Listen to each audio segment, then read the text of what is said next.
अगर आपको बार बार थकन होती है, वजन आपका बढ़ रहा है, कब्ज रहती है, बाल गिर रहे हैं, मूड लो रहता है या फिर पीरियड्स इरेगुलर हैं, तो जरूरी नहीं कि ये सिर्फ वीकनेस या स्ट्रेस हो। कभी कभी आपकी बॉडी आपको सिग्नल दे रही होती है और वो सिग्नल थायराइड का हो सकता है। सबसे इंटरेस्टिंग बात यह है कि थायराइड की प्रॉब्लम इतनी कॉमन है कि बहुत से लोग सालों तक इन सिम्टम्स को नॉर्मल समझकर इग्नोर करते रहते हैं। और थायराइड के बारे में दो एक्सट्रीम मिथ्स बहुत कॉमन है। पहली, एक दफा थायराइड हो गया तो जिंदगी भर सिर्फ टैबलेट ही लेनी पड़ेगी। दूसरा, सिर्फ डाइट और किसी एक सुपर फूड से थायराइड कंप्लीटली रिवर्स हो जाएगा। दोनों बातें पूरी सच नहीं है। आज हम थायराइड को ना पैनिक के एंगल से समझेंगे और ना ही किसी मैजिक रेमेडी के एंगल से समझेंगे। हम समझेंगे कि थायराइड असल में कैसे काम करता है, TSH, T3 और T4 क्या है, हैशिमोटोस क्या होता है, कौन से न्यूट्रिएंट्स थायराइड फंक्शन के लिए इंपॉर्टेंट है, गट हेल्थ, स्ट्रेस और स्लीप का क्या रोल है, और सबसे इंपॉर्टेंट, किन गलतियों की वजह से थायराइड के सिम्टम्स ट्रीटमेंट के बावजूद परसिस्ट कर सकते हैं। और एक बात बिल्कुल क्लियर कि ये वीडियो आपको अपनी प्रिस्क्राइब्ड थायराइड मेडिसिन बंद करने का मशवरा नहीं दे रही। मकसद ये है कि ट्रीटमेंट के साथ न्यूट्रिशन और लाइफस्टाइल को साइंटिफिकली सपोर्ट किया जाए। थायराइड असल में करता क्या है? थायराइड ग्लैंड गर्दन के अगले हिस्से में मौजूद एक छोटा सा बटरफ्लाई शेप्ड ग्लैंड होता है। साइज छोटा है लेकिन इसका इम्पैक्ट पूरी बॉडी पर होता है। ये मेनली दो हार्मोन्स बनाता है, T3 और T4। आप T4 को रिलेटिवली स्टोरेज फॉर्म समझ सकते हैं, जबकि T3 ज्यादा एक्टिव फॉर्म है जो सेल्स को सिग्नल देता है कि बॉडी का मेटाबॉलिज्म किस स्पीड से काम करे। इस पूरे सिस्टम का कंट्रोल ब्रेन से होता है। ब्रेन का हाइपोथैलेमस सिग्नल देता है पिट्यूटरी ग्लैंड को, पिट्यूटरी TSH रिलीज करती है और TSH थायराइड ग्लैंड को सिग्नल देता है कि T3 और T4 हार्मोन्स प्रोड्यूस करो। जब ब्लड में थायराइड हार्मोन्स एडिकेट हो जाते हैं तो ब्रेन TSH को रिड्यूस कर देता है। यानी ये एक सोफिस्टिकेटेड फीडबैक सिस्टम है। हाइपोथायराइडिज्म में क्या होता है? जब thyroid gland adequate hormones produce नहीं करता तो बॉडी का मेटाबॉलिज्म स्लो हो सकता है। इसी वजह से कुछ लोगों में थकन होती है, weight gain, constipation, dry skin, hair fall, ठंड का ज्यादा लगना, लो मूड होना जैसे सिम्टम्स आ सकते हैं। लेकिन दूसरी तरफ हाइपोथायराइडिज्म भी होता है। इसमें थायराइड हार्मोन्स एक्सेसिव हो जाते हैं और सिम्टम्स बिल्कुल अपोजिट टू हाइपोथायराइडिज्म हो जाते हैं कि जैसे अनएक्सप्लेन्ड वेट लॉस, एंजाइटी का होना, फास्ट हार्ट बीट का होना यानी पाल्पिटेशंस होती हैं, हीट इंटॉलरेंस, एक्सेसिव स्वेटिंग होती है, ट्रेमर्स होते हैं और रेस्टलेसनेस होती है। और एक बहुत इंपॉर्टेंट कंडीशन है जिसे हैशिमोटोस थायराइडाइटिस कहा जाता है। इसमें प्रॉब्लम सिर्फ थायराइड हार्मोन की नहीं होती बल्कि इम्यून सिस्टम थायराइड ग्लैंड के टिश्यू को अटैक करने लगता है। यानी थायराइड प्रॉब्लम को सिर्फ एक TSH नंबर तक लिमिट करना सही अप्रोच नहीं है। थायराइड एक कंप्लीट सिस्टम है जिसमें ब्रेन, थायराइड ग्लैंड, लिवर, गट, न्यूट्रिएंट्स, स्ट्रेस और इम्यून सिस्टम सबका रोल हो सकता है। अब बात करते हैं न्यूट्रिशन की, लेकिन सबसे पहले एक मिथ क्लियर कर दें कि थायराइड के लिए कोई एक मैजिक फूड नहीं होता। थायराइड हार्मोन्स बनाने और बॉडी में प्रॉपरली फंक्शन करने के लिए कुछ स्पेसिफिक न्यूट्रिएंट्स की जरूरत होती है। नंबर 1 पर होता है आयोडीन। आयोडीन थायराइड हार्मोन्स बनाने के लिए बेसिक रॉ मटेरियल। अगर आयोडीन डेफिशिएंसी हो तो थायराइड हार्मोन्स प्रोडक्शन इफेक्ट हो सकती है, लेकिन इसका मतलब ये बिल्कुल नहीं है कि आप अपनी मर्जी से high dose iodine supplement start कर दें। एक्सेसिव आयोडीन भी थायराइड को डिस्टर्ब कर सकता है, खास तौर पर कुछ ऑटो इम्यून थायराइड कंडीशंस में। प्रैक्टिकल अप्रोच ये है कि आयोडाइज साल्ट को सेंसिबल क्वांटिटी में यूज करें और सप्लीमेंट्स सिर्फ डॉक्टर की गाइडेंस के मुताबिक लें। नंबर 2 पर बात करते हैं सिलीनियम की। सिलीनियम थायराइड हार्मोन मेटाबॉलिज्म में इंपॉर्टेंट रोल प्ले करता है और T4 को एक्टिव T3 में कन्वर्ट करने वाले प्रोसेस में इन्वॉल्व होता है। ब्राजील नट्स सिलीनियम की रिच सोर्स हैं। इनकी क्वांटिटी ओवरडो करना भी ठीक नहीं होता। फिश, एग, सनफ्लावर सीड्स और कुछ नट्स भी सिलीनियम प्रोवाइड कर सकते हैं। नंबर 3 पर बात करते हैं जिंक की। जिंक थायराइड फंक्शन, इम्यूनिटी और हेयर हेल्थ के लिए बहुत ज्यादा इंपॉर्टेंट है। और क्योंकि थायराइड पेशेंट्स में हेयर फॉल कॉमन कंप्लेंट हो सकती है, अगर किसी पर्सन में जिंक से डेफिशिएंसी हो तो प्रॉब्लम और नोटिसेबल हो सकती है।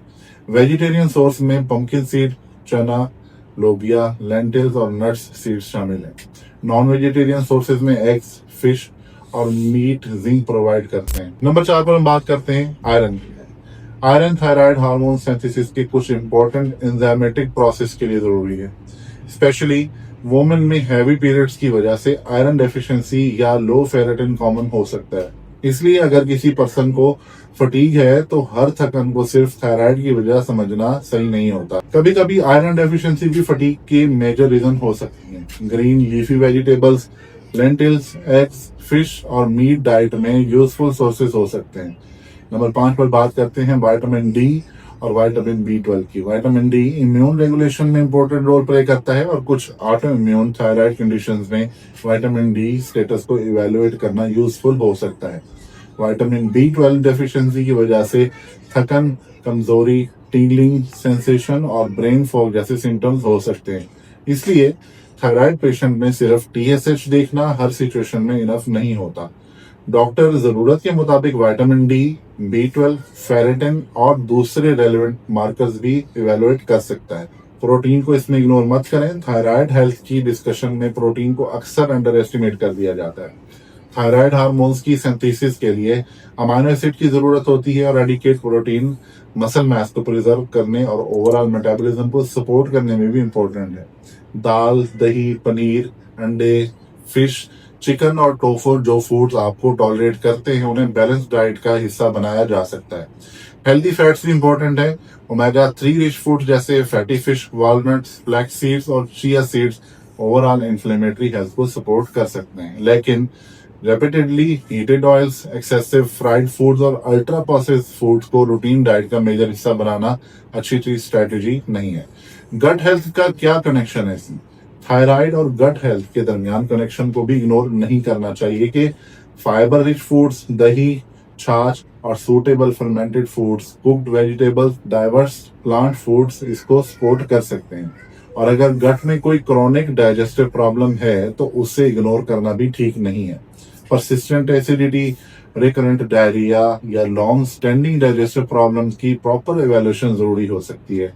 किन चीजों से बचना चाहिए? थायराइड के नाम पर एक्सट्रीम डाइटिंग करना भी गलत अप्रोच है।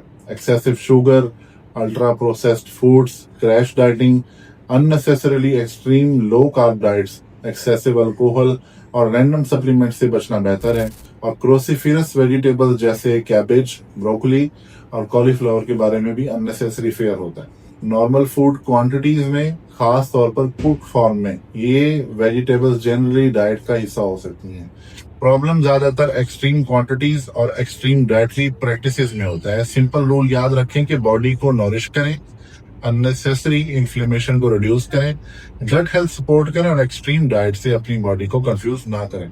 फिर भी थायराइड सिम्टम्स क्यों रहते हैं? अब सबसे इम्पोर्टेंट क्वेश्चन है ये।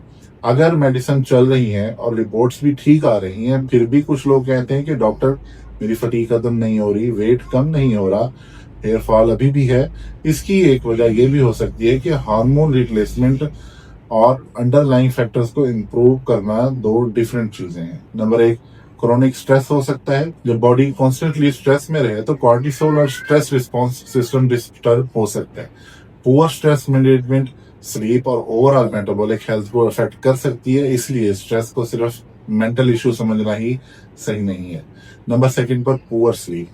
अगर आप रोज सिर्फ 5-6 घंटे फ्रेगमेंटेड या डिस्टर्ब्ड स्लीप ले रहे हैं तो इसका इफेक्ट एपिटाइट, मेटाबॉलिज्म और इंसुलिन सेंसिटिविटी पर पड़ सकता है। लॉन्ग टर्म में पुअर स्लीप वेट मैनेजमेंट को डिफिकल्ट बना सकती है और एक्सेसिव बॉडी फैट भी लो ग्रेड इन्फ्लेमेशन को प्रमोट कर सकती है। नंबर 3 पर हम देखेंगे गट हेल्थ को। अगर डाइजेस्टिव सिस्टम प्रॉपरली फंक्शन नहीं कर रहा तो कुछ न्यूट्रिएंट्स की एब्जॉर्प्शन इफेक्ट हो सकती है। आयरन, B12, जिंक और दूसरे न्यूट्रिएंट्स की डेफिशिएंसी ओवरऑल हेल्थ और एनर्जी को अफेक्ट कर सकती है। इसलिए क्रोनिक डाइजेस्टिव प्रॉब्लम्स को सिंपली इग्नोर नहीं करना चाहिए। नंबर 4 पर है हैशिमोटोस थायराइडाइटिस। हाइपोथायराइडिज्म की कॉमन काजेज में से एक है हैशिमोटोस थायराइडाइटिस है। यहाँ इम्यून सिस्टम थायराइड टिश्यू को टारगेट करता है। इसलिए कुछ पेशेंट्स में थायराइड को समझने के लिए सिर्फ हार्मोन लेवल नहीं बल्कि अंडरलाइंग ऑटोइम्यून पिक्चर को भी इवैल्यूएट करना जरूरी होता है। प्रेगनेंसी और पोस्टपार्टम पीरियड के अंदर वोमेन में प्रेगनेंसी और डिलीवरी के बाद भी थायराइड डिसफंक्शन डेवलप हो सकता है। हार्मोनल और इम्यून चेंजेस की वजह से थायराइड फंक्शन टेम्पोरेरीली या कभी कभी लॉन्ग टर्म के लिए इफेक्ट हो सकते हैं। इसलिए डिलीवरी के बाद परसिस्टेंट फटीग को हमेशा सिर्फ मदरहुड की थकन समझकर इग्नोर नहीं करना चाहिए। और कुछ दवाइयाँ जैसे और कुछ मेडिसिन, स्मोकिंग, एक्सेसिव अल्कोहल और इन्वायरमेंटल एक्सपोजर भी थायराइड फंक्शन को इन्फ्लुएंस कर सकते हैं। तो थायराइड रिकवरी या थायराइड मैनेजमेंट किसी एक टैबलेट, एक फूड या एक मैजिक सप्लीमेंट का नाम नहीं है। ये एक कम्प्रीहेंसिव अप्रोच है जिसमें हमें treatment, nutrition, sleep, stress management, आपकी फिजिकल एक्टिविटी और आपका ओवरऑल लाइफस्टाइल सब अपना रोल प्ले करते हैं। और सबसे इंपॉर्टेंट बात, अगर आप थायराइड की मेडिसिन ले रहे हैं तो अपनी मर्जी से मेडिसिन बंद ना करें और डोज चेंज ना करें। आपका गोल ये होना चाहिए कि प्रिस्क्राइब ट्रीटमेंट के साथ अपनी ओवरऑल हेल्थ को भी साइंटिफिकली इंप्रूव करें। 30 डे थायराइड चैलेंज, आज से एक आप सिंपल 30 डे चैलेंज स्टार्ट करें। हर दिन अपने थायराइड और ओवरऑल हेल्थ को फेवर में एक बेटर डिसीजन लें। बेहतर फूड चूज करें, प्रोटीन और एसेंशियल न्यूट्रिएंट्स पर फोकस करें, अपनी नींद को बेहतर बनाएं, स्ट्रेस को मैनेज करें और डेली फिजिकली एक्टिव रहने की कोशिश करें। आपको परफेक्ट होने की जरूरत नहीं, आपको सिर्फ कंसिस्टेंट रहना है, क्योंकि बेटर हेल्थ किसी एक सुपर फूड या सप्लीमेंट से नहीं बनती। ये रोज लिए गए छोटे साइंटिफिक और सस्टेनेबल डिसीजंस का रिजल्ट होती है। अगर आपको इन्फॉर्मेशन यूजफुल लगी हो तो वीडियो को लाइक करें, अपनी फैमिली और फ्रेंड्स के साथ शेयर करें, खास तौर पर उन लोगों के साथ जो थायराइड के सिम्टम्स को सिर्फ वीकनेस या स्ट्रेस समझकर इग्नोर करते रहते हैं। अगर आपको वीडियो पसंद आई हो तो हमारी वीडियो को लाइक कीजिए, शेयर कीजिए और हमारे चैनल प्रो हेल्थ फार्मासिस्ट को सब्सक्राइब जरूर करें। मिलते हैं अगली वीडियो में। अल्लाह हाफिज।